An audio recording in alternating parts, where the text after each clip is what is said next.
Hello and welcome to the Film Pulse Podcast, the official podcast of filmpulse.net. Thank you so much for tuning in. This is episode number 156. My name is Adam Patterson. With me today, we have Kevin Rakestraw. How you doing, Kevin? Doing pretty good. Good. That's excellent to hear. This week we'll be talking about three movies. We got Sabbatical, we got All the Wilderness, and we got Wild Tales. Not too many connections this week, unless you count Wild in two of the movies. Oh man, pretty interesting. Wild. We're also going to be talking about some we've been watching, and of course we'll be going over this week's movie predictions, new on video on demand, and DVD and Blu-ray releases. Remember, you can send us your questions to podcast@filmpulse.net or leave us a comment on the site. We'd love to hear from you.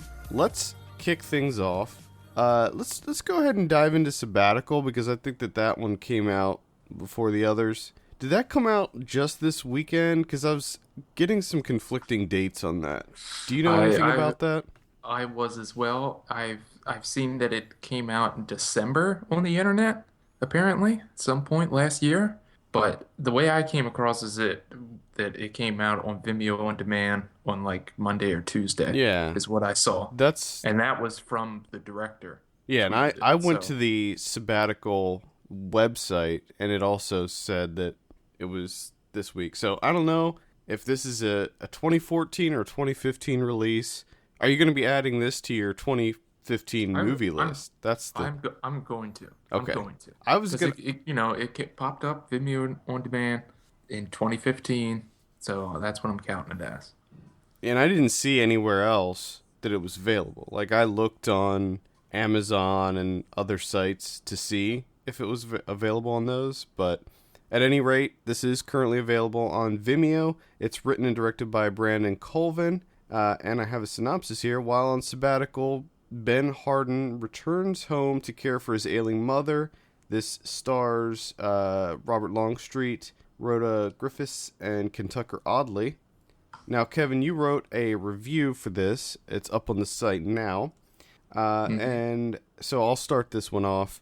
I liked this movie, but like you said in your review, it's very rare that I read reviews that we're going to be reviewing on the show. I don't mean like it's rare that I read your reviews in general. I mean, whenever we review a movie on the show and one of us somebody wrote a review, I try to avoid it until after. But one of the things that you say in your review is about how this movie is so sparse, and there's like, it's a tough movie. It was a tough movie for me to get through even at 72 minutes, because it's just so little happens. There's so little dialogue. There's so little camera movement. Most of the scenes are just static shots, no movement whatsoever, just people sitting across from each other at a table or in a chair or whatever. And it's just it's a very minimalistic movie. Mm-hmm. Most definitely. And it suffers from that the thing that we like to call the indie lull. Yeah, definitely. Which is, someone says something and then there's this, this deafening silence for entirely too long. It's not, I wouldn't say it's how people actually talk to each other in real life. Yeah. Until, someone actually responds to what was said. It drags on for quite a while, which only seems to pop up in indie movies. Yeah, I've noticed. Definitely. I had a problem with that.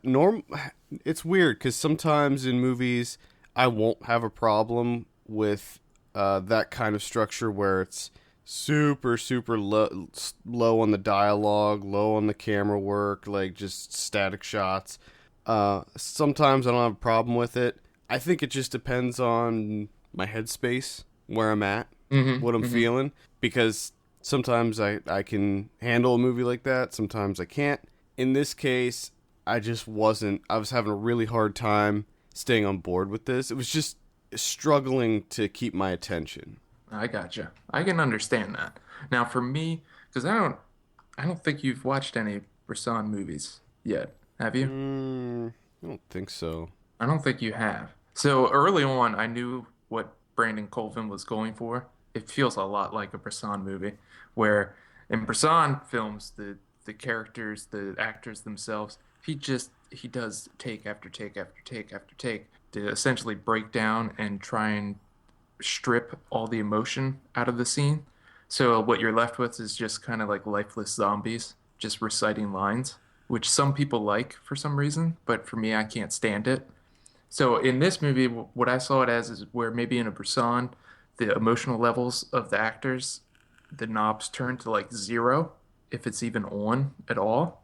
And then in Colvin's movie, it's the characters and the actors are kind of the knobs maybe tweaked up to like three, Maybe three, just two or just a little three. bit, yeah, just a little bit more, which made it for me. That's what kind of hooked me as I was like, oh my God, this is a Bresson movie, but it's actually enjoyable Well, compared to the other Bresson movies I've seen. it was weird because it wasn't like the characters were completely lifeless. No, It was as if the life had been drained out of them. yes, They felt all the characters felt so just drained and tired and just hanging on by a thread. pretty much. I mean, it's probably the most depressing I've ever seen someone heating up a hot pocket. I Yeah, mean, the amount of dejection in that scene, which kind of I think it plays out in real time. I think so. Yeah, it's just I've never seen a sadder scene involving hot pockets. Well, if I was a middle-aged man heating up a hot pocket, It's that's how it would look. That's exactly how it would look. performance-wise, Longstreet killed it as usual. As I usual. think that it just anytime an actor gets a role that has very little dialogue and demands a lot of acting via facial expressions and Just body language. body language. I think that that really goes a long way, and it reminds me of like Macon Blair in Blue Ruin and how for the beginning of that movie he had to do so much with saying very little, and Longstreet just nailed it. Yeah, and I mean, when you have a performance like that, you don't really need dialogue because everything is conveyed through his performance, just through his body language, really. Yeah. Which I think is maybe, which could be what kept me in, because no secret, I'm a big Robert Longstreet fan. So I think that that went a long way I to think helping me enjoy this I bad think that boy. if it was anybody else other than Longstreet, I would have an even harder time because I think that well, I like Ken Tucker oddly too, but Yeah, but he was kind of, he I was was, I was kind of disappointed that he's not in it. yeah, that's what I was gonna say. He's not even in it that much, so really the only kind of thing I had to hold on to was Longstreet because I'm a huge fan of him too. So yeah, I think without Longstreet, this movie probably would have been a disaster for me. And Kentucker does have one instance where he really nails it, and that's when he's trying to fix the TV, Mm-hmm. and just that little that little outburst of exagger agitated sigh that he gives. Why is it apart? Why is it taken apart? But would I was very curious to see what you thought of the dinner table sequence where it starts off screen and you're not 100% sure what's going on, Um, and then you slowly realize what's happening and the camera pans over to him. yeah, I liked that. I thought that was funny. That was just that was immensely disturbing There was a lot of stuff in for this me. movie that I laughed at or chuckled at, and I wasn't sure if I should have been. Like, Yeah. It's very uncomfortable. yeah, it's a pretty Not only the way that it plays out, but also the way that it's shot. There's, some of the framing choices are just yeah. really, It's some kind of 4:3. I think it's a 4:3 aspect ratio, and it looks like it was shot on some kind of old digital camera. It looks like shit. I'm sorry, but I think it looks like shit. I thought it played well into because it looks muted. Well, yeah, it's completely colorless, but you can do that. I think you can achieve that same effect using a better camera. Yeah, Like, I true. don't have a problem with the cinematography. I don't have a problem with the framing. I thought that was all fine. It was just You're just the the quality of actual, yeah, the like video. the actual clarity of the video itself. It looked like, yeah, it just looked like an old VHS camcorder or something. I think you seem to pick up on that stuff more so than I. I don't, I really can't tell differences between Well, it also depends on the how different. it depends on how you're watching it too. Like if True. you're watching it on a big HD TV, it's going to be more noticeable Gotcha. than if Is you're that how watching you it on. watched it? Yeah. Ah, I gotcha. I watched it on my little computer screen. No. See, then it probably, if I watched it on my computer, on my laptop, probably wouldn't have been as big of a deal or as noticeable. But as it stands, watched it on Vimeo on my TV, and it looked like shit. So, Gotcha. which for some people that's not a bad thing. It depends. Like sometimes I like movies that look like shit. You know, if it's a style, if it's a stylistic choice, then Yeah. that's fine. I gotcha. But I just felt, I don't know. I wasn't digging it. I wasn't digging the look. You weren't into it. Understandable. Wasn't digging the look, Kevin. All right. Fair enough. All right. So I actually don't have too much else to say Dude. about this movie other than there's just not a lot there to me. That's There's not like a lot there. Story wise, It's plot wise, it's very a very restrained movie. yeah. Like we don't Very, very. they don't really get into the lives of these people very much, which I don't look at that as a bad thing. But They just kind of hint. There's just hints. yeah, yeah. There's hints going on. And it all essentially builds up to this final face-to-face confrontation because Longstreet's character is, he goes back home to take care of his ailing mother who just had a stroke. And he essentially just escapes constantly and doesn't actually do what he's supposed to be doing, even though he's supposed to be responsible and taking care of his mother. He just mostly leaves and gets drunk, and that's about it. But then there's this, it all culminates with this final confrontation, which normally you would think, like, okay, it's going to be this big blowout full of emotion. But no, even then, it's extremely restrained in the way that it finally comes together, where it's just like a little outburst of emotion coming to the surface, and then it's over, Yep. which I thought was nice. Yeah, I liked how they ended it with the shot of Kentucker and Longstreet there. And then it's just that super close up of Longstreet's face Yeah. throughout the entire confrontation, and then to have the credits roll as you hear all the machinery beeping and whatnot. Yep. It worked for me. It worked for me. That worked Very for much so. yeah, that worked for me too. The end. It's just it was refreshing to see. Usually when we're dealing with these indies, which we're gonna get into here in a little bit, a lot of times they're very predictable. Well, yeah. Know exactly what you're gonna get when you go into it. You know what I mean? Yeah, So it was yeah, kind I of do. refreshing to kind of refreshing to be taken back a little bit and thinking to yourself, okay, I haven't really seen this before. This is interesting. Yeah. It's a fresh take. Yeah. I'll somewhat agree with that statement. No, you wholeheartedly agree No, with that it's just a statement. somewhat agree. You son of a bitch. So you gave Sabbatical 7.5 on the site. You're sticking with that score? I am. I might want to bump it up to an 8. Whoa. I don't know. I'm gonna stick at the 7.5 right now. But I saw this back on Wednesday, Way back. and yeah, and all week, it's been popping up in my head every day since then. I'm coming back to this movie and thinking about it. So the other movies that I've watched this week, they have not stuck with me at all, really. So that's saying something. Well, I'm gonna give Sabbatical I'll give it a 6.5 out of 6 10. and a half. Mm-hmm. Oh boy. I liked it. I just thought that it was a bit lacking in certain areas. With, Yeah, I mean, with the plot and the dialogue, and I get it. I get that. It's. I'm trying to. You're struggling. a Yeah, little I am bit. struggling because it makes it. My comments make it sound like I don't like the choices they made with the dialogue, but that's not necessarily true. I like the sparse dialogue. I like the uncomfortable scenes when it's just kind of two people looking at each other and you're just waiting and hoping that someone says something to break this horrible, awkward silence. I like that. Maybe it just has to do with the actual plot of this movie. I just wanted something a little bit more, just a little bit more meat on that bone.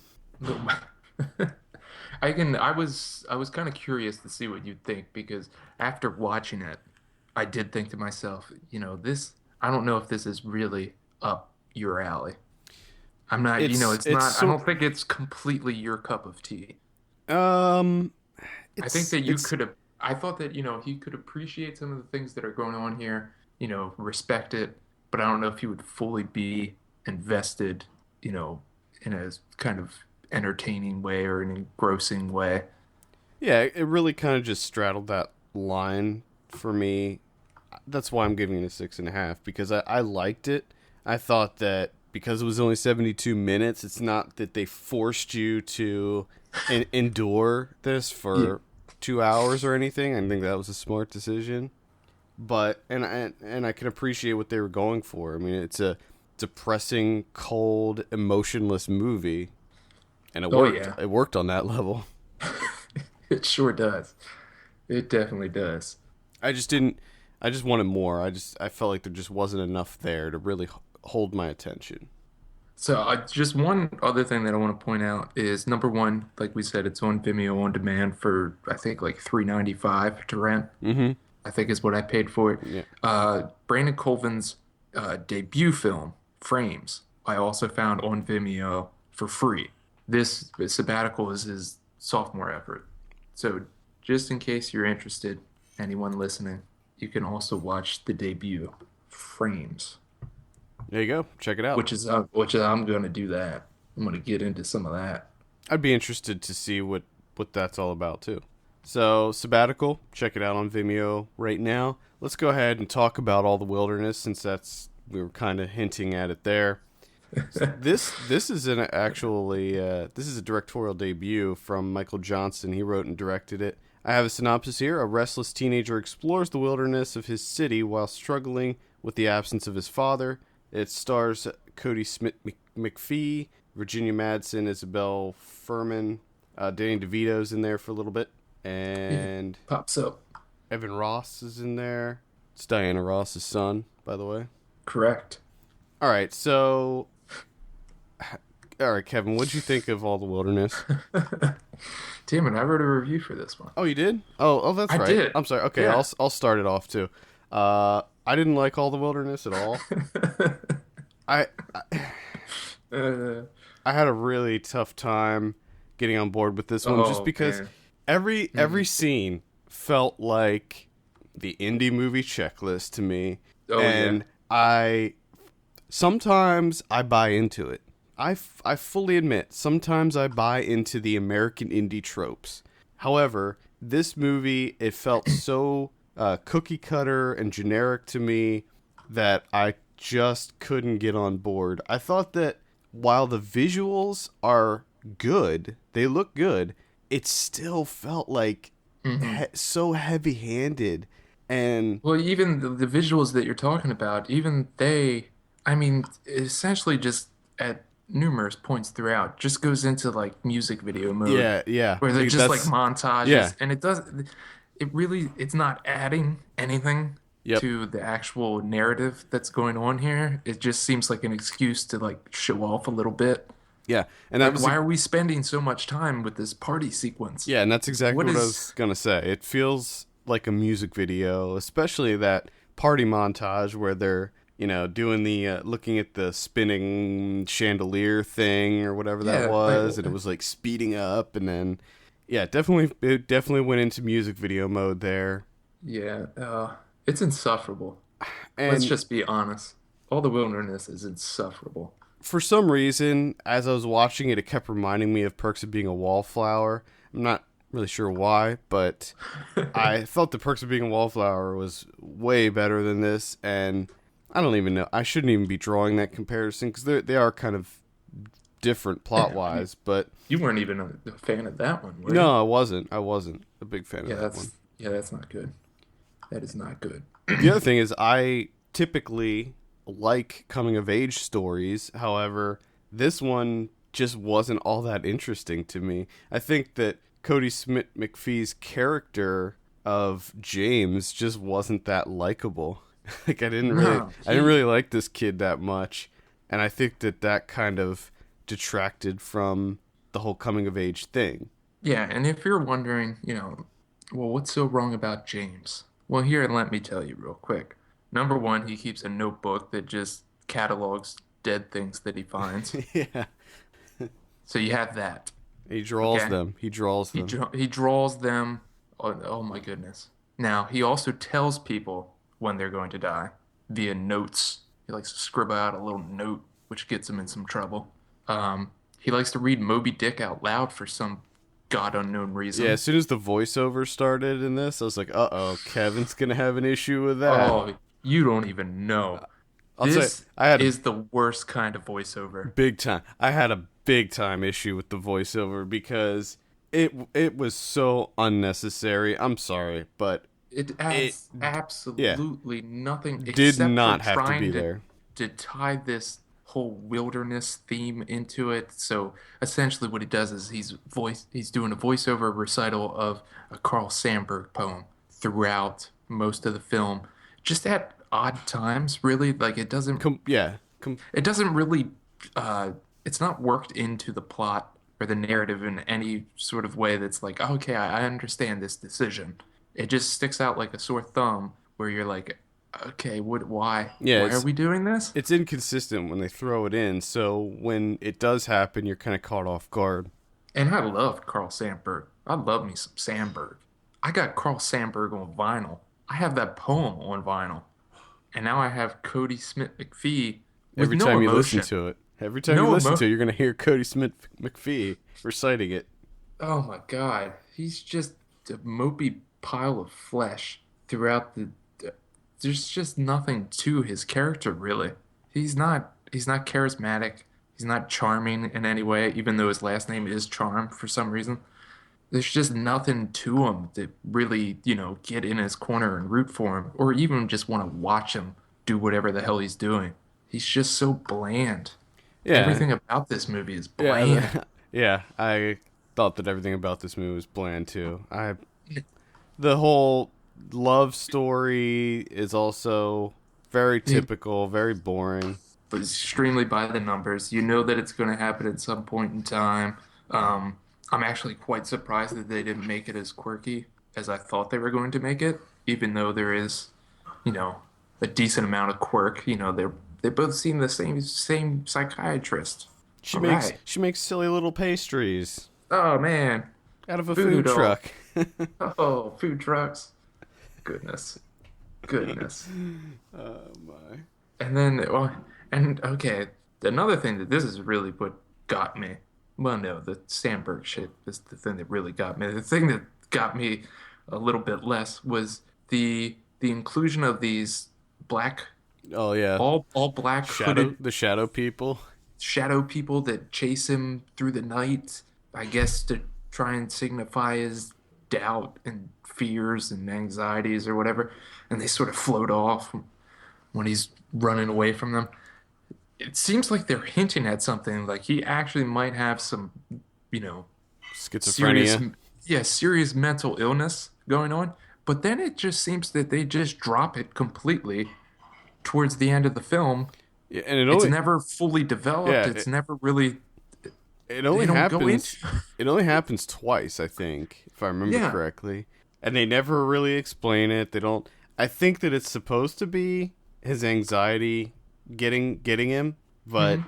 because the first time it happens, he's like running onto a bus or something, and then the second time it was when after he saw minor spoiler alert here, he saw his possible girlfriend kissing another dude. Yeah. That set him off. And then you also have the fact that, I mean, Evan Ross does a pretty good job in this film for what he's given. But at the same time, his character is like an unbelievable pianist, but also a homeless person. Well, Like I never, just yeah, street kid that lives above this weird nightclub. Yeah, I didn't really know what that was. I was like, Slash abandoned building. is that his house? Are these people just hanging out in his house all the time, or is this some sort of skate park thing? Like, what is this place? It feels like it's something out of an '80s movie where, it's like from Teenage Mutant Ninja Turtles 2, where all the Foot Clan hang out. That would have been an interesting movie if it just all of a sudden went down that route. But Yeah. that doesn't happen. Doesn't happen. And then, of course, we have Virginia Madsen as the alcoholic mother, Drinking her wine. sort of alcoholic mother. She's self-medicating with her wine, her red wine. I would drink a shit ton of wine too if that was my kid. Having to put up with his shit. Kidding me? And Yeah, then Danny DeVito plays, a psychologist that is tasked with helping James Charm. And even he seems completely disinterested yeah. in He's what's he's going just on. working on whatever. What is he doing? Like building a I think model he's, or I think something? he's making like a homemade chess set. So he spends most of the time whittling and sanding wood pieces, not even listening to the kid. And then towards the end, he's just like, "Yeah, I know your father. Did you know that?" And I guess that was supposed to be some revelation of some sort. But you're just like, man, no one seems to care at all. Like, there's no passion in this movie. Yeah, There's just nothing. Oh, this was a slog. I had a yeah, yep. I just nope. Not on board with this one at all. Uh, I don't know. I don't know. See, and you know how you kind of point out that Sabbatical is a slog, which understandable. It's Well, very sparse with dialogue. I can see that as a criticism. But this man, is all the wilderness, yeah. This was different. This was completely different. they're just, I mean, they're piling on the emotion in this one, and it's even more of a slog. Yeah, My God, show some restraint. And it all builds up to this like revelation at the end that Smith McPhee delivers, which feels extremely too little, too late. well, I figured I put the pieces together pretty early on. Yeah, I know they don't do So a good job of. it wasn't, to me, it wasn't like a big revelation. I wasn't like, oh my God, Yeah, that's why he has problems. no, you kind of knew it. They give you a lot of pieces of Oh, the puzzle. they telegraph the shit out of everything. Oh, Yeah, it's a shame because I like most of the people in this movie. I think that all the actors are good. I didn't like anything about it. no, me either. I mean, they do a serviceable job. It's not like Performance wise, they, yeah, they're fine. and like you said, the cinematography is not, it's not atrocious. There's some things in there that, do pique the interest level a little bit, but it never comes together to really create anything substantial. Yeah, I agree. All right, what are you gonna give All the Wilderness out of 10? I give it a 4. I am also giving it a 4 out of 10. All the Wilderness is currently playing in select cities and video on demand, I believe. Yeah, it's on demand right now. So I would probably avoid that one. Avoid it. I think that a lot of people there's something there for a lot of people to like, but for us, no. We've No. just seen so many movies like this. Oh my God, yes. It's So, just another one. It's just bland indie coming of age number 72. yep. Skip it. Let's move on to our final review of the day. We're talking about Wild Tales. Oh my goodness. This is written and directed by Damien Zifron. This is actually nominated for Best Foreign Language Film at this year's Oscars, which by the time you're listening to this has already happened. And I'm gonna say that it didn't win. I'm also going to say that it didn't win. We're recording this on Sunday morning, so we can't really talk about the results, but I'm sure that we'll get to it next week. I have a synopsis here for Wild Tales. It's a story. Okay, now just let me preference this. I read this synopsis beforehand, and it doesn't make a lot of sense, so just bear with me.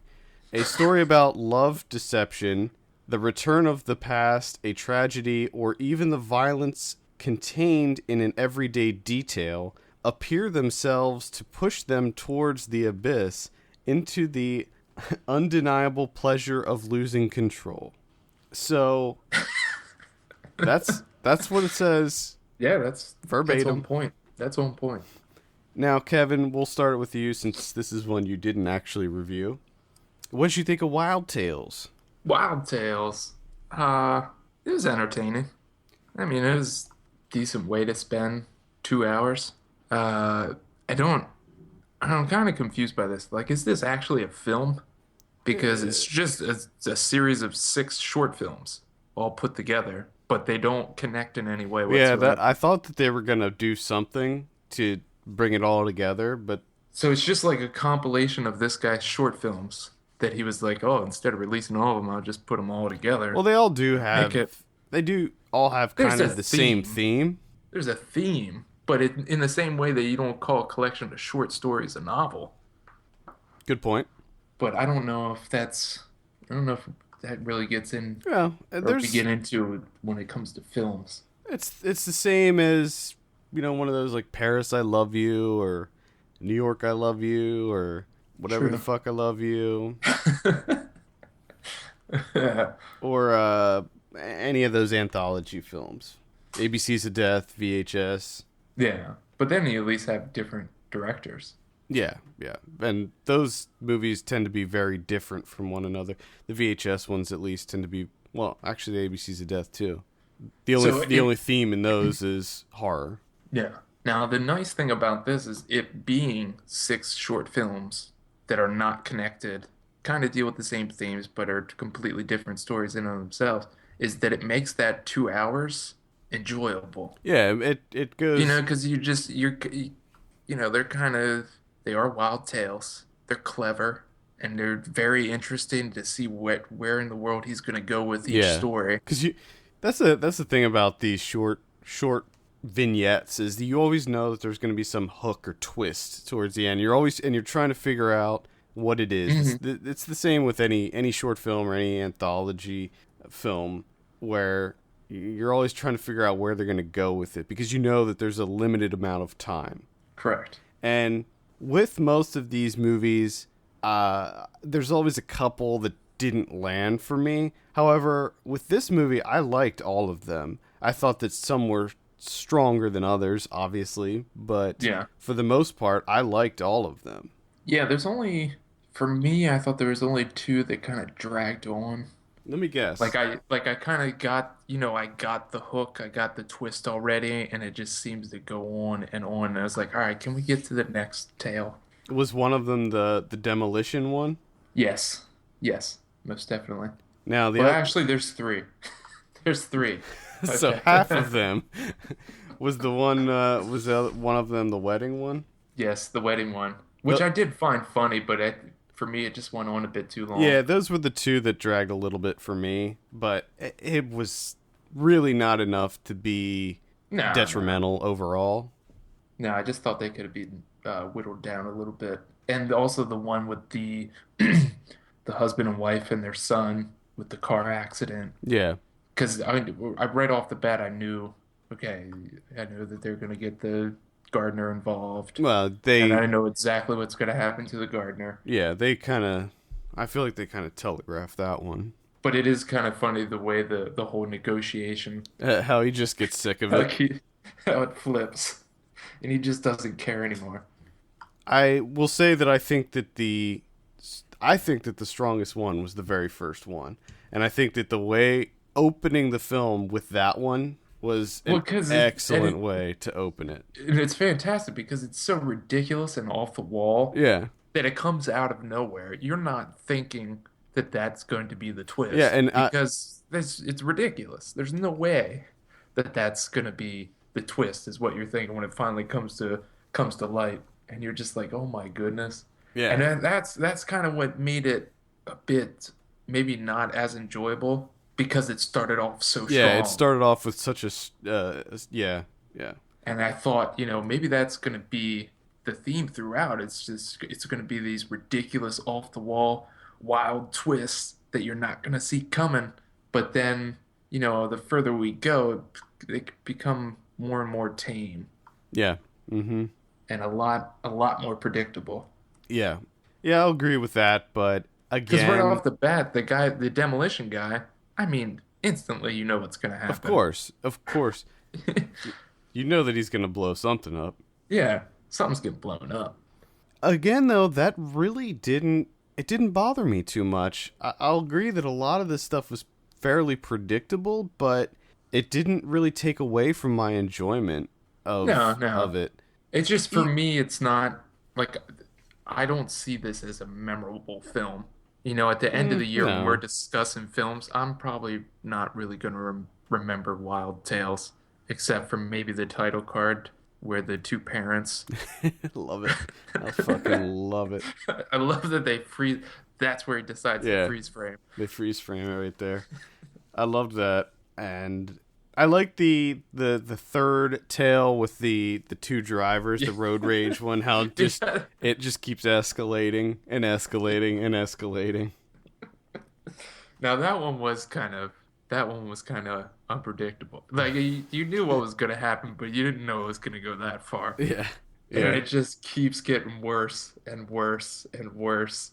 And oh my goodness. I gotta Road say, rage. I like the visuals a lot in this movie. I thought that the cinematography was quite good. There was one scene in particular that stuck with me, and that's The camera housed on the swinging door. We know each other so well. oh, yep, yep. Because as soon as I saw that, I was like, yep, Adam's gonna bring that up. I can feel it. What's wrong with that? It was a good shot. No, it's a good shot. I enjoyed it as well. It was my favorite shot. Also, some really excellent framing, especially in the road rage one with the guy. The mirror, the rear view mirror was placed at exactly the right point because it was just covering up his ass crack.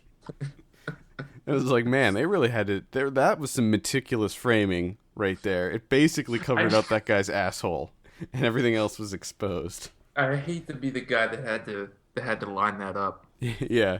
Okay, we can see your asshole there. Let's just move it over like 2 inches. Okay, now we can see your balls. You could see Tilt his it, balls in that shot, but tilt it down just a little bit. yeah, bend over just a little bit. Oh, too much. Oh boy. I had a lot of fun with this movie, I gotta say. I didn't It was fun. It was extremely entertaining.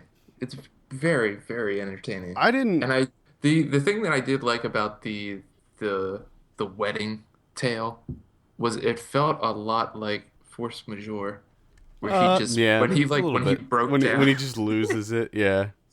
he throws up and then he Yeah. breaks down and he just starts crying, and she's pointing out, like she's asking the guys to start filming because she wants to show it to her kids later.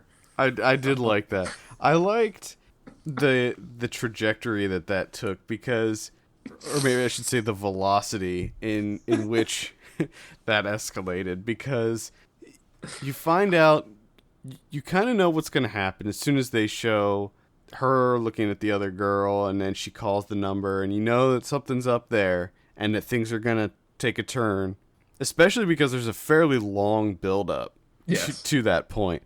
But as soon as she confirms what happened, she just goes from like 0 to 100 and turns into this crazed lunatic, and you're just like, whoa, whoa, whoa, whoa.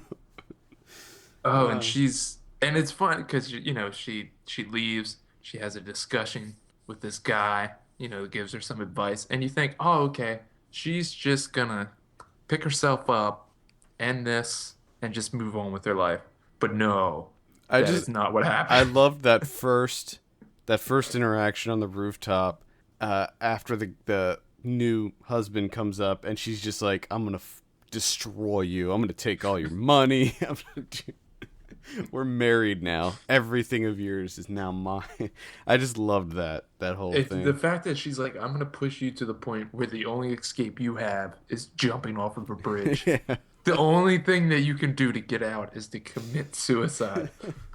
And I was just like, that's not the way I thought you were going to go with it. Yeah. But at the same time, bravo. I'm clapping for you. And I think that that's a good idea. And it escalates from there. It And gets, she does even more to yeah, pile on top of that. it's And that one is pretty wild, I will say. Oh, it's definitely wild. I did quite enjoy that one. The build up is a bit too long, I thought, but Yeah, minor quibble. same here. Yeah, I thought the It's build just up was a little bit. the majority of the beginning of that section, you are just at a wedding, Yeah, and yeah, there's nothing worse than being at a wedding. yeah.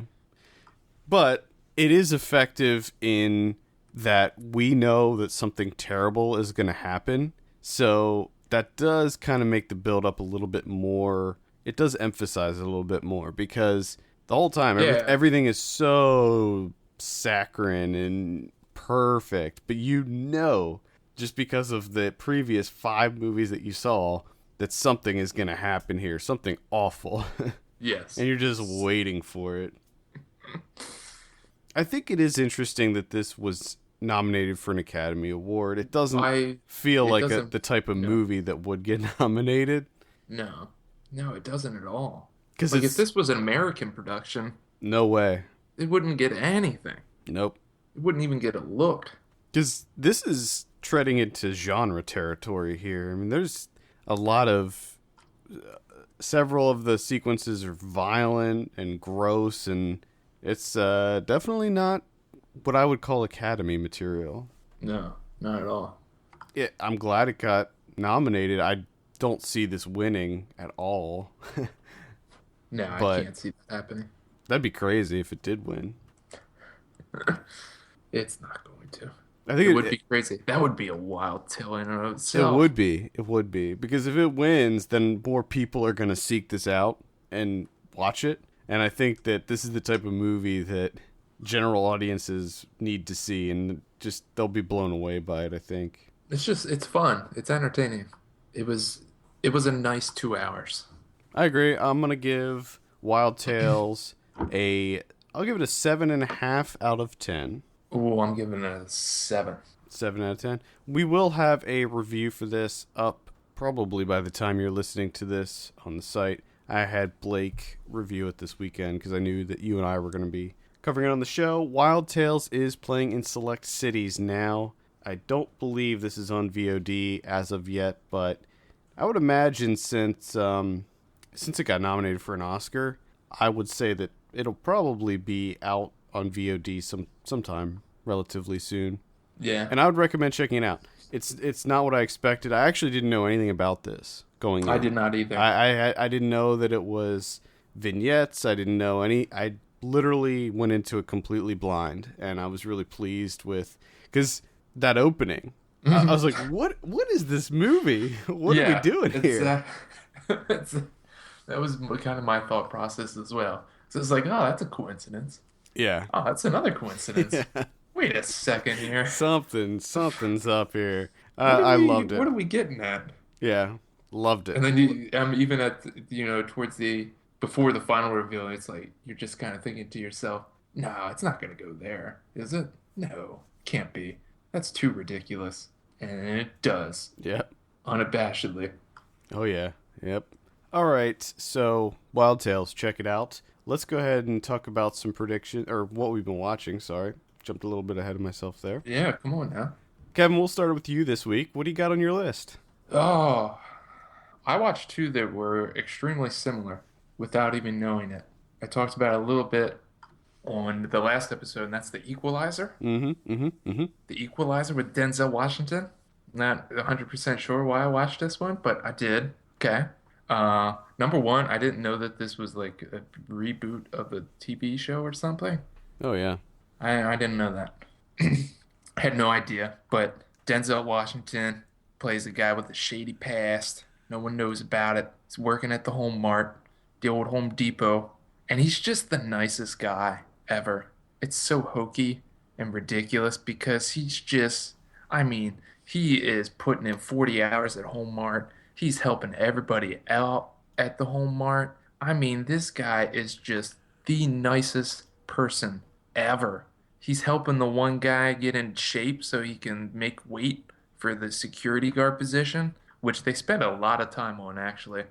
There's like a scene where he's giving him advice like a nutritionist, and then he's like a life coach helping him out. And then there's a whole sequence where he's training the guy. It's just very bizarre. Uh, and then there's another scene, like the way to let you know that the guy did indeed make weight and become a security guard is out of nowhere. There's just a sequence where they're playing baseball, the home Hmm. mart Oh, baseball team. okay. This guy's like, I got it, I got it. He's running out in the outfield from second base, and Denzel Washington just comes in. All business, man. Just so much business. He's no nonsense. Catches that fly ball, runs into the dugout, and there the guys standing with the security guard uniform on, and they're just like, "All right, you made security You did guard." it.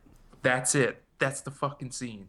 Then we move forward to Denzel Washington just destroying the entire Russian mafia, single-handedly killing every member of the Russian mafia. Not only that, but also all of the corrupt police officers that are in the pocket of the Russian mafia. Just takes care of everyone. Nice. And that's the entire movie. The entire movie. Now, the action sequences are pretty badass. Denzel Washington does a good job.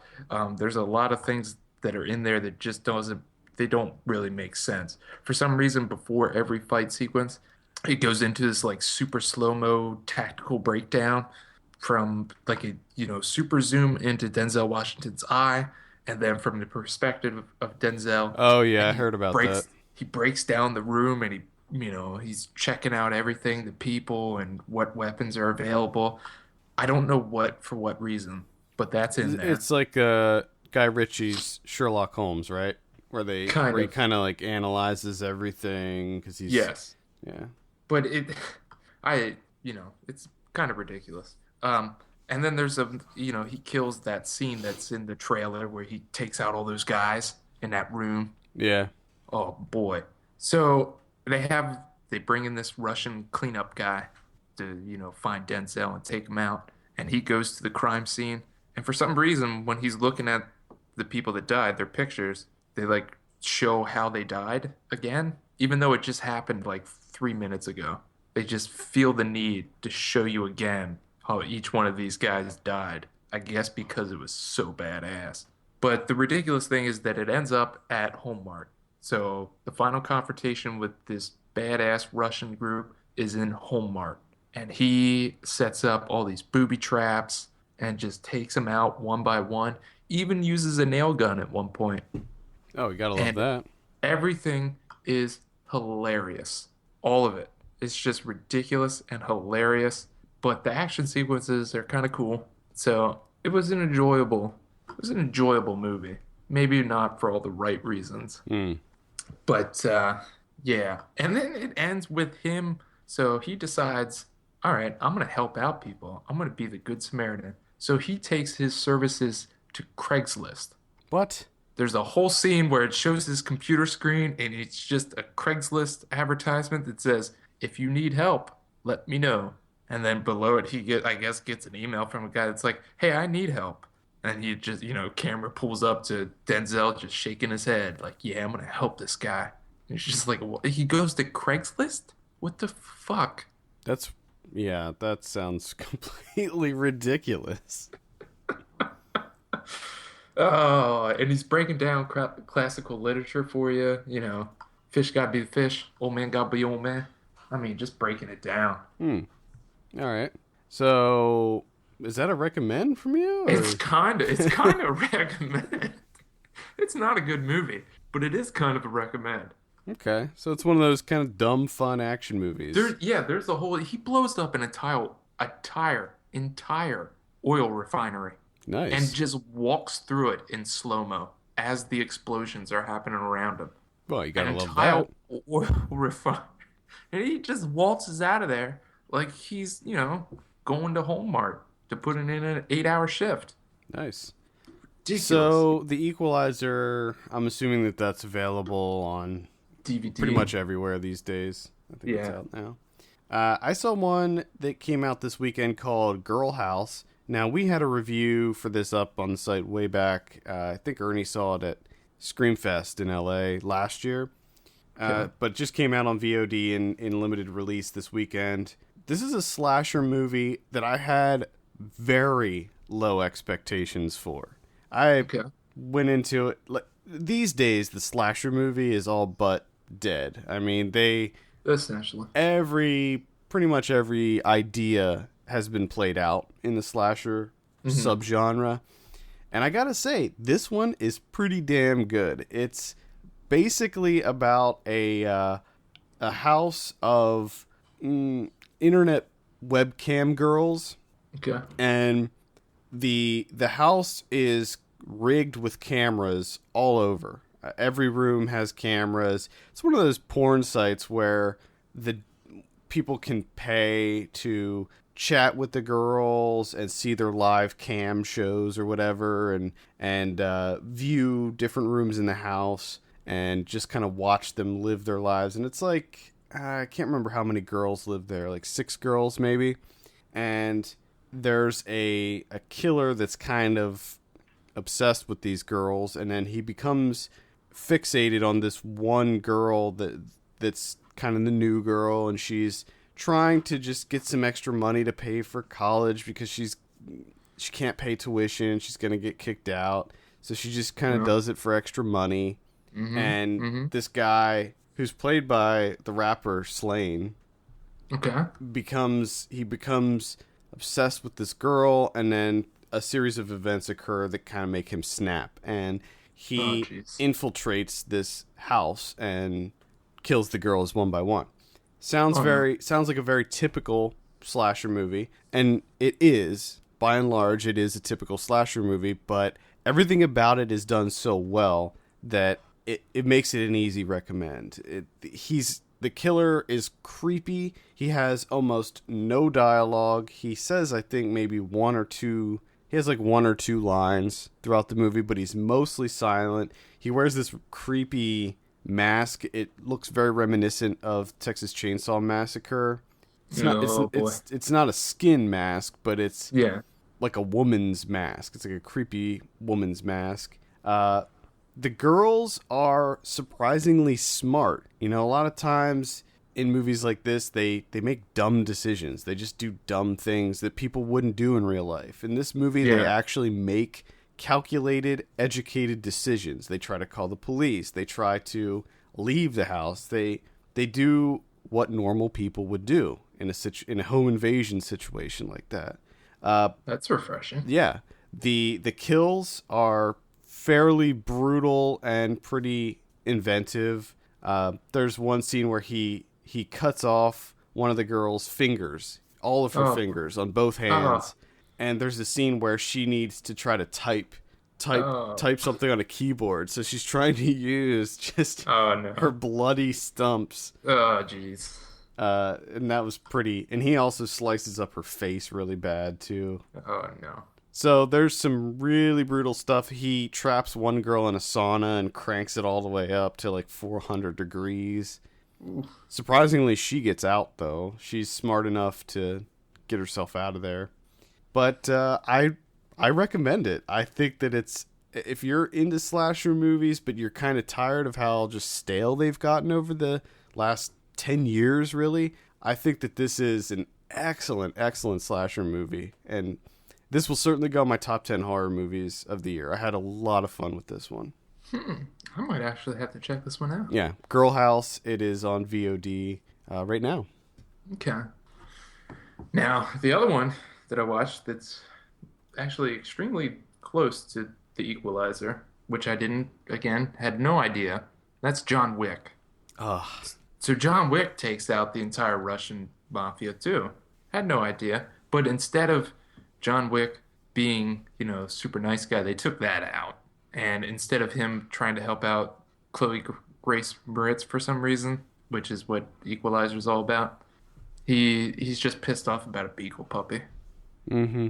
Oh, and that fucking beagle puppy. Yeah. God damn, he was so cute. Which I gotta say is the quickest I've ever been sold on a character's mission. Yeah. Like right after the break-in happens, these fuckers they gotta go. I was just like, well, let's kill everyone. I'm with it. Let's do it, John. Let's just kill everyone just as ruthlessly as possible. I'm with you, buddy. Let's do this. Let's get into it.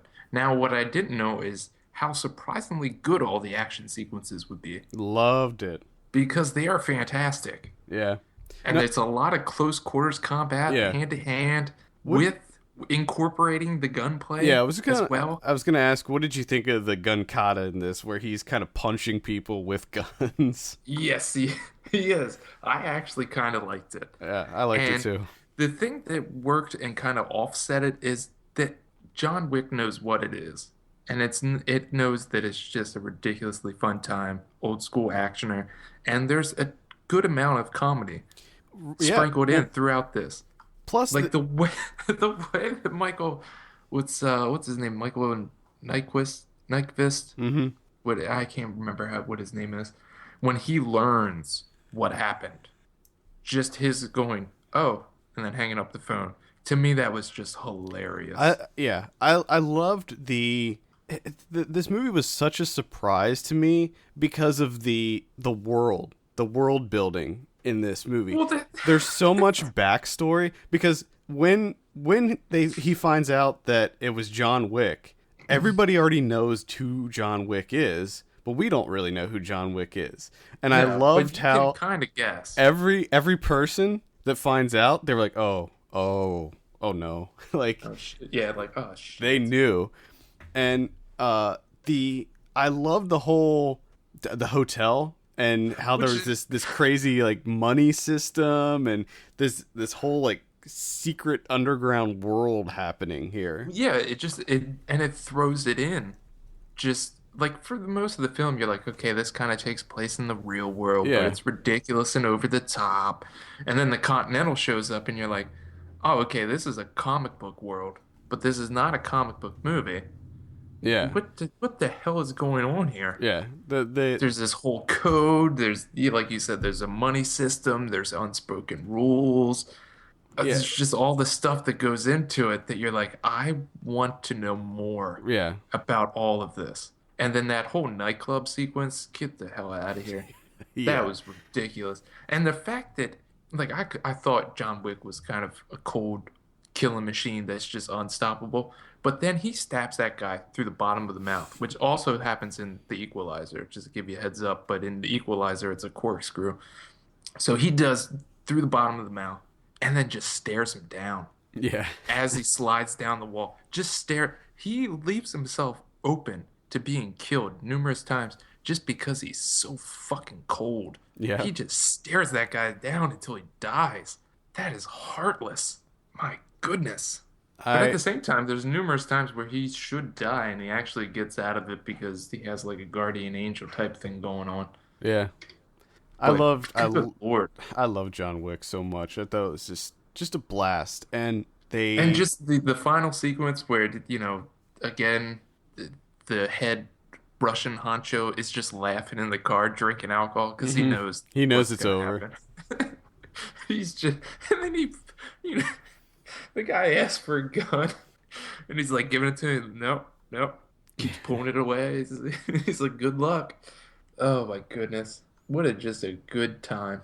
I had so much fun with this. I will gladly take more of these. Just give me more John Wicks. I'm in. Well, Let's do it. they did announce the sequel, so I want to see it. it is I can gonna tell you that happen. right now. I want. Can you believe he's 50, Keanu Reeves? He looks damn good for 50 years old. And he did a lot of physical stuff in that movie. He does. He does. I mean, there's a couple of times where you can tell that he doesn't have the athleticism that he maybe never had to begin with. I Yeah. don't know. Uh, I can't remember the Matrix and how well he pulled off those things. yeah, a lot of wire work in the Matrix though, so I don't know. But and then there's a couple of times where he's shooting people in the head that are already dead, Yeah. like excessively. Like he'll just Yeah. tap them like 3 times, and you're like, "There's something wrong with you." The violence is very excessive in this movie, and And he makes it sure that people are dead. And it even kind of like pushes you back a little bit, like, should you really be rooting for this guy? Because I was completely in, and then you see him how he's killing people, and you're like, man, this is really excessive, buddy. Can we just like cool it down a notch? Just bring it down a little bit. And there's actually one Russian thug that shows up in both of these movies, and he looks exactly the same. He has this mustache where he like twirls it at the end. He Yeah. looks like a video game character, Hmm. and he's in both of them. So I thought they were the same movie. And the Russian gangsters, man, they're easy to take out. What is Russia's answer to that? They apparently they don't train their gangsters. No, just one guy takes out everyone. It's nothing they can do. John Wick, that's available on home platforms And now. that is a big time recommend. I mean, I thought it would be enjoyable, but man, I was surprised. Yeah, it's I a did not think blast. I would have that much fun with it. But holy shit, I want to watch it right now. Yeah, I'm actually gonna rewatch it very soon. I think because I haven't seen it since it was in the theater, so very excited. John Wick, check it out. I saw another horror movie that came out this weekend called Digging Up the Marrow. Again, Sweet poster, by the way. it is a sweet poster. Again, this is available on video on demand and limited release. It's playing in one theater around where I'm at. This is directed by Adam Green, who did the Hatchet movies, another modern slasher. I like Okay. I like the first Hatchet very much. I wasn't big on the second or third, and he also did Frozen, the one where the Oh, the cartoon. Cool. yeah. I hate that now I have to make the distinction. He did the one where they're trapped on the ski lift, which I liked Okay. a lot. I liked that movie a lot. Thought it was really clever. This movie is actually quite clever too. I did see a trailer for this, so I kind of knew what it was about, and I was not excited for it because it's a mockumentary, and just chalk up another found footage mockumentary style horror movie. Add this to the ever growing list, but the thing about this one is I kind of liked it. Uh-oh. The, so Kinda. so the way that it's set up is Adam Green stars in this movie and he plays himself making a documentary about monsters. And the film begins with him interviewing famous horror icons at various conventions and things. And Okay. this is all real. It's like an actual sit down, one on one interview style talking head documentary. So it begins as a real documentary. And then he talks about how he has a very loyal fan base because of his the few horror movies that he made, and he talks about how people send him things, and then he starts talking about this one guy who insists that monsters are real and that he has evidence. So Adam Green decides to document this guy, and he goes and interviews him. The guy's played by Ray Wise, which Okay. it's There you go. it's an interesting choice because at first you think, oh, you should definitely hire an unknown because then it keeps the suspension of disbelief going. But as soon as Ray Wise comes on, it breaks all of that, and you're like, okay, clearly this is. I never thought that it was a real documentary to begin with, but it does look and feel very much like a real documentary. So it was easy for me to pretend that I was watching an actual documentary. But as soon as Ray Wise comes on, that's all completely broken. However, Ray Wise is awesome in this, like he is in pretty much everything. So he plays this kind of nut who thinks that monsters are real and that they live in a subterranean city known as the Marrow, Yeah. and they decide to try to seek out the Marrow and find out what's going on. And of course, they do find Oh, God. that monsters are real. Oh, And shit. I will say that the creature design in this is pretty awesome too. I don't know how much of it is practical and CG. It all looks really good. If it is CG, it's really good CG. It might be some sort of blend, but the practical effects are quite good. Very inventive, creative looking creatures. You can see them on the poster there. They're really weird looking. And Yeah, that poster's badass. it is. The only thing that I will say about it, the thing that really brought it down for me, two things.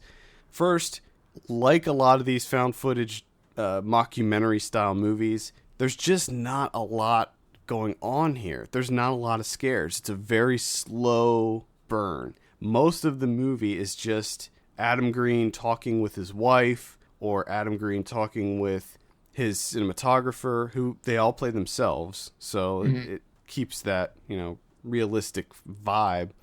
or his producer, and there's not a lot of horror in this movie. Yeah. So I wanted more of that, because the creatures that we do see, we only see them for a very short amount of time. I'm guessing that a lot of this could be just due to budget, or that they are really trying to sell this as a real documentary. But as soon as you see one of these creatures, you just want more of that. You want to see more of these creatures because they're crazy looking. And when those scenes happen, it's awesome. But there's not enough of that. I wanted so much more. And the other thing that bothered me was the end. I thought that the end was really anticlimactic. And it was just one of those, another trope of these types of movies where it just has that abrupt ending. And that's what happens in it. I definitely got a Nightbreed vibe to it, where there's all these different types of creatures. They weren't just one type. Does the moon guy pop up? Moonface? No, Moonface doesn't pop up. Oh, that would have been sweet. No, Moonface doesn't pop up. The creatures are really awesome in this, though. They're really weird looking. I might have to watch it just to see the creature effects. It takes a long time before you see anything. Well, maybe I'll do something else during that time. You could just let it play. Yeah, you could. Do dishes or vacuum or something like that. It's still light recommend for me, though. I do have a review up on the site. I initially scored it a 5.5. Ooh. But I bumped it to a 6 just because I really liked what was happening here. I wanted more. Give me more of this. And I wish that you got to see more of the Marrow, down in the city. Like in Nightbreed, you get to see the whole city that's happening. The little, because Ray Wise talks about it. He says, I believe that they live down there and they get married and have divorces and they have a whole civilization down there. And it, my imagination was running wild. I wanted to see that.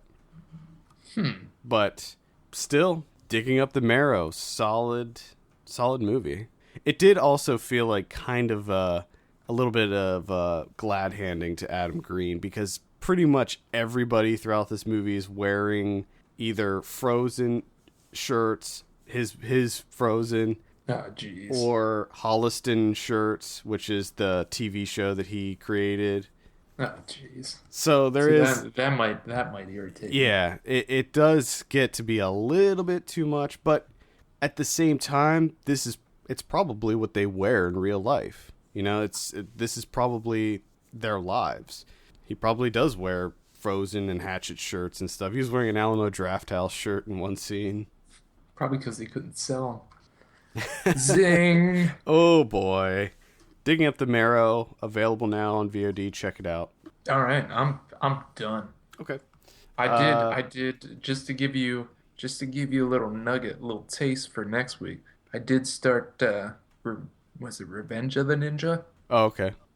Oh boy, we are gonna have a lot to talk about. I'm only halfway through that thing. That's an early canon film. Oh boy, is it ridiculous. The only other one that I'll briefly mention is a documentary that I saw called Wild in the Streets. This came out, I guess it came out in 2013, although it actually takes place in 2006. So I'm not sure really what happened there. It's a documentary about this ancient game of soccer that's played in this town in England, and it basically gave birth to soccer and American football as we know it, and rugby.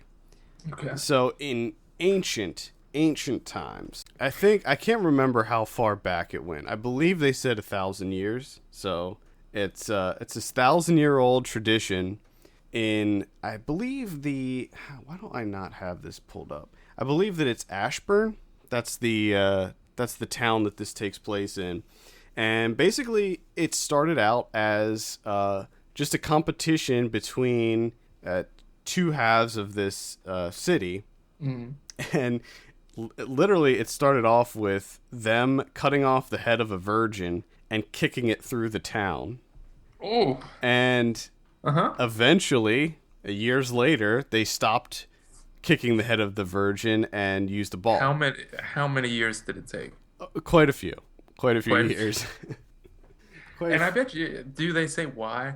Yeah, because it was supposed to be, because it's like a farming community, so it was supposed to be a way to bless the land.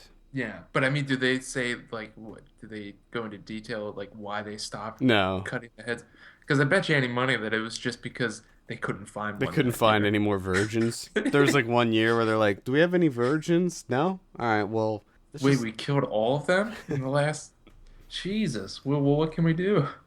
so so they eventually use a ball, and every year they have this tradition where on it's over 2 days, and it's Fat Tuesday and Ash Wednesday, and they Mm-hmm. play soccer, and it's grown over the years to be this huge monumental thing where the entire city gets involved, and you have 3,000 people playing this soccer game, and you have the downards and the upwards, and because it's the whole town, you have family members that are on opposite teams playing against each other, and you got to see, you can look at videos and stuff. It's wild.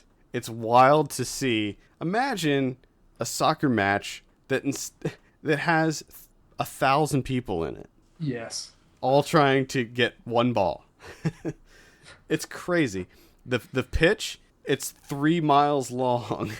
Oh my It's a God. 3 mile long. It goes through the whole town, and it's crazy to see the history, because eventually this game that started off as a town playing this Kicking game, her head, kicking around kicking the it. decapitated. It eventually evolved into rugby. That's where rugby started, and then So rugby. someone at some point started to pick up the head. Yeah. Well, I think at the well, in this game you can pick it up. You can pick it up Okay. and run with it. You don't have to kick it. So that eventually evolved into rugby, and then certain towns started setting rules where you weren't allowed to touch the ball, and that eventually turned into soccer as we know it, and it then started spreading across the world, and then more rules were added, and that turned into American football. So all these sports, it came from this one game that was played in this town in Ashburn in England. That's crazy. I'm gonna have to watch that. Yeah, it's this. What's this called again? It's called Wild in the Streets. It's narrated by Sean Bean, and Okay. it's on Hulu right now. Hulu. Oh, boy. So if you have Hulu Plus, I guess you can watch it. And it's just this. If you're into soccer, it's a really fascinating story, but it's also crazy to see an entire freaking town play this game, because it gets violent, Well, of course it does. and they're like die hard. When you're young, they come to your school. The heads of each team come to your school and try to recruit people for their team. And once you decide which side you're on, you have to stay with that side for the rest of your life. And they said in it that more people have climbed Mount Everest than have scored a goal in this game. It's called what's it called? That makes sense. Shrovetide. That's the name of Shrovetide. Shrovetide. Mm-hmm. Yep. That's a wicked name for a sport. Yeah. So Shrovetide. check it out if you're interested. Wild in the Streets. And I enjoy the documentary itself is pretty shitty. Like it looks really old and kind of crappy quality, but the information's pretty interesting. So, all right, let's go ahead and move on to some predictions. We have the Duff. The Duff got its 0. That's what you said. So you said 0. I said 18. Actual 62. Are you fucking kidding me? Yeah, that was surprising. Critics are actually liking the Duff. They said it's this year's Mean Girls, or this generation's Mean Girls, or some shit. Oh my. So we're Wow. a little bit off on the Duff. We're also a little bit off on Hot Tub Time Machine 2. You said 32, I said 62. Actual 14. uh, Yeah. I'm not surprised there. Nope, not surprised. I was, like I said last week, I was a hopeful 62. I wanted it to be a 62. All right, McFarlane USA. You said 68. I said 51. Actual 77. Come on now. Yeah. Wild Tales actually got a 91, if you're curious. Ooh, So, yeah. I can see that. Yeah. Yeah, I can see that. Next week, we have Focus. That's the one with Will Smith. Mm-hmm. This one just kind of came out of nowhere for me. It sure did, didn't it? I never heard of it. In fact, Ryan was the one that told me about this movie because he sends me a text message and he's like, did you get a screener for Focus? And I was like, no, I don't even know what that is. And he's like, it's Will Smith. And I looked it up and I was like, oh, okay. There's a movie called Focus that's coming out in like a week. Is it a remake of the William H. Macy one? Do you remember seeing that? William H. Macy. Yeah, we saw it at the Charles, right? Yeah, Meatloaf. Yeah, that was the one with the racism one, right? Yep, the anti-Semitic. Yeah, that's right. Based on the author Arthur Miller. That's right. Oh man, good times. Forgot about that movie. No, I think that this is about Will Smith as a con man and he recruits a young woman to be his partner or something, and he trains her. That sounds so good. What are you thinking on Focus? Focus, 38. I'm gonna say that's a good. I'll say 32 on that one. We also have The Lazarus Effect. This is an odd one. Horror movie with Olivia Wilde and Mark Duplass. What? You haven't heard of this? I have not. No. Yeah, it's a. That sounds interesting. Yeah, it's a horror movie with Olivia Wilde and Mark Duplass. They bring dead patients back to life. Mm-hmm. Huh. Wow. This actually looks interesting. Olivia Wilde, Donald Glover. Yeah. Huh. I did not hear about this one at all. Under the radar. Yeah, Evan Peters is in it too from American Horror Story. And here's another thing that's even weirder. It's directed by the guy that did Jiro Dreams of Sushi. What? It's so bizarre. What a weird mishmash of talent in this movie. Wow. That's interesting. Yeah. That is very interesting. I love that the user review for this at the bottom is the film is blatant anti-Christianism, but they missed the S. So it's anti-Christian, apparently. Yeah. So because, sign me up. Yeah, because that person saw this movie already. Apparently. Idiots. I'm going to say... I don't have no idea what to say about this one. So I don't either. This is just bizarre. I'll say 72 on it. Ooh, that's a good one. I'm going to go 68. All right. I think that may be it as far as wide releases. Next week, there's a ton of limited release stuff. So we have 71. I think that's the one with Jack O'Connell, right? Yeah, which I've been hearing about for like 2 years. I'm interested in that one. I'm not finally making its way. Yeah, I'm not sure what's up with that. Deli Man. Sure. Maps to the Stars is finally getting a release. Oh boy. Yeah, I think that. Well, we'll get to VOD stuff. Everly, Out of the Dark, Wild Canaries. Yes. My Life, directed by Nicholas Winding Refn. Ooh, boy. That one seems interesting. Kinda. And The Salvation, which I'm also into. Mads Mikkelsen in a Western. Yep. Sign it. Sign me up. Next week on Video On Demand, we have Vanish. It's a action movie with Danny Trejo. Wow. Boy, oh boy. They've followed me and unfollowed me so many times on Twitter. So many times. Like every other day. To follow and unfollow? Follow and unfollow. I'm not kidding. Like 9, 10 times maybe.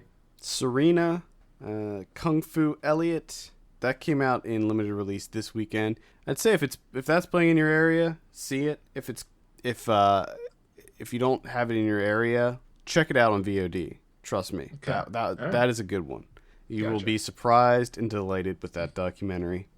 Maps to the Stars. I guess we'll probably review that next weekend. Oh, great. Well, you already saw it. I didn't see it yet. Oh, you didn't see it yet? Nope. Really? No, I just had to wait. That's surprising. Yeah. That means I'm gonna have to watch it again, though. God damn it. Yeah, maybe if you remember things. I don't remember shit. Okay. The Salvation. I imagine we'll be doing The Salvation as well. And Ejecta. Next week on what is it's looking like next week's episode is going to be Maps to the Stars, Wild Canaries, and The Salvation. Yep. So what we got going on. Yeah, that's I think that's forward to that one. One of the few weeks that I can actually say, yeah, I think that's what we're going to do. Because most weeks it's like, we got this one and then maybe one or two other ones. All right. I'm looking forward to that one. Yeah, me too. Count me in. DVD and Blu-ray next week. We have Beyond the Lights, Big Hero 6. We'll have a Blu-ray review for that up probably by the time you're listening to this. Code Black.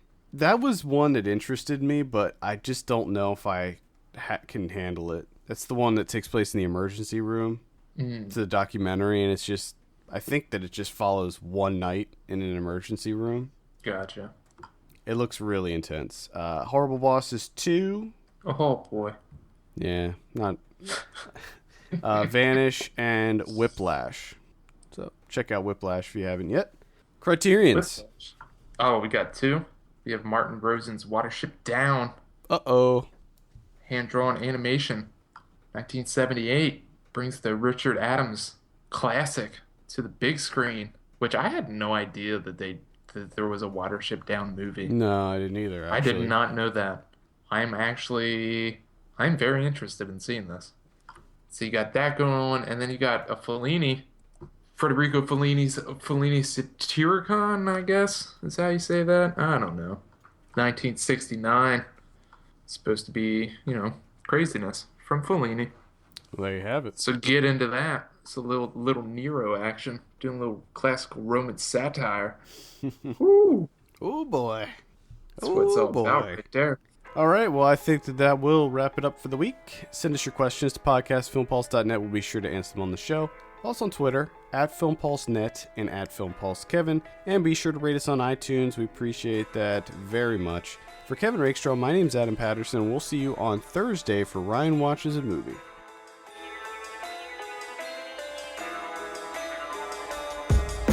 Full of anxiety, this black cloud, it just hangs by me. A vampire fiending for blood on his fangs, probably. It's how they eye me, so they flee like it's a bank robbery. Look at me oddly when I hobble through the dang lobby. They can't divide me from the violence that I hide inside me. Not 1700s, way before that. 1700s. That's like... the funny thing is in my head, I was like flipping back and forth, and I was like, should I call him out on that? Yes, you should have.